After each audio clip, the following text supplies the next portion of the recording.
ये जो 6,923 case positive हुए हैं, इनमें केवल 1,300 केस इस टाइम अस्पतालों के अंदर हैं। 1,476 केस केवल अभी अस्पतालों के अंदर हैं। लगभग मोटे मोटे तौर पे 7,000 केस मान लेते हैं पॉजिटिव हुए। 7,000 में से 1,500 के करीब केस जो हैं वो अस्पतालों के अंदर हैं। बाकी सारे केसेस या तो माइल्ड सिम्टम्स हैं और या एसिम्टोमेटिक हैं। और ये 1,500 केस जो अस्पतालों में हैं, इनमें भी 91 केस ऐसे हैं जो आईसीयू में हैं और 27 केस ऐसे हैं जो वेंटिलेटर पे हैं। इनफैक्ट जो सीरियस केस हैं, एक एक केस पे मैं रोज नजर रखता हूं, रोज उनका पता करता हूं कि क्या उनको कैसे बचाया जाए।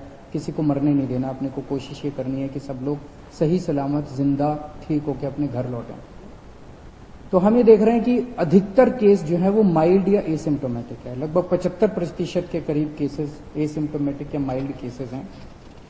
उनका अब केंद्र सरकार ने आदेश निकाले हैं कि उनका इलाज अगर हम चाहें तो उनके घर पे भी हो सकता है, उनको अस्पतालों में आने की जरूरत नहीं है। उसका अब हम लोगों ने इंतजाम किया है। जो लोग एसिम्टोमेटिक होते हैं, जो लोग माइल्ड सिम्टम वाले होते हैं, जिनको थोड़ा सा बुखार है, थोड़ा सा खांसी है, ज्यादा दिक्कत नहीं है, उन सब लोगों के घर पे इलाज का हमने इंतजाम किया है। हमारी टीम उनके घर पे जाती है, उनके पूरे परिवार को बिठा के सब समझाती है कि आपको कैसे करना है। देख के आती है उनके घर पे पहले कि क्या उनके घर में एक अलग कमरा है, क्या उनके घर में एक अलग टॉयलेट है, क्या उनको अलग से घर के अंदर सोशल आइसोलेशन किया जा सकता है। अगर उनके घर में ये सुविधाएं हैं तो फिर उस मरीज को अपने घर में ही उसका इलाज करने की इजाजत दी जाती है। इसमें इलाज तो है ही नहीं कोरोना में, तो वो अपने घर में ही आइसोलेट हो जाते हैं। डेली हमारी टीम की तरफ से उनको फोन जाता है, लगातार उनके टच में रहते हैं, उनको फोन नंबर दे दिया जाता है। अगर उनको किसी भी तरह की तकलीफ हो तो वो हमसे संपर्क में रह सकते हैं। जिन लोगों के घर में ऐसे होम क्वारंटाइन करने के लिए अलग से कमरा नहीं है, उन लोगों के लिए फिर हम लोगों ने कुछ कोविड केयर सेंटर बनाए हैं, कोविड हेल्थ सेंटर बनाए हैं। वहां पे फिर उन लोगों को हम ले आते हैं, लेकिन और उन लोगों को वहां पे हम रखते हैं 13-14 दिन के लिए, जब तक वो नेगेटिव नहीं हो जाते।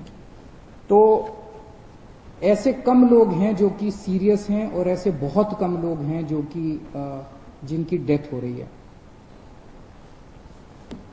एम्बुलेंसेस की थोड़ी दिक्कत हो रही थी। मुझे ये बताया गया था कि कुछ लोगों को फोन करने के बाद एम्बुलेंस के लिए कुछ घंटे इंतजार करना पड़ रहा है। कल हम लोगों ने आदेश निकाल के, सरकारी एम्बुलेंस तो थी हमारे पास, हमने कई सारी प्राइवेट अस्पतालों की एम्बुलेंस भी सरकारी सेवा में रिक्विजिशन कर ली है।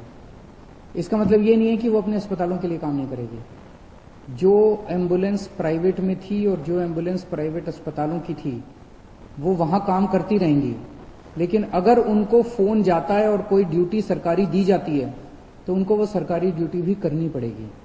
ये आदेश निकाल दिए गए हैं।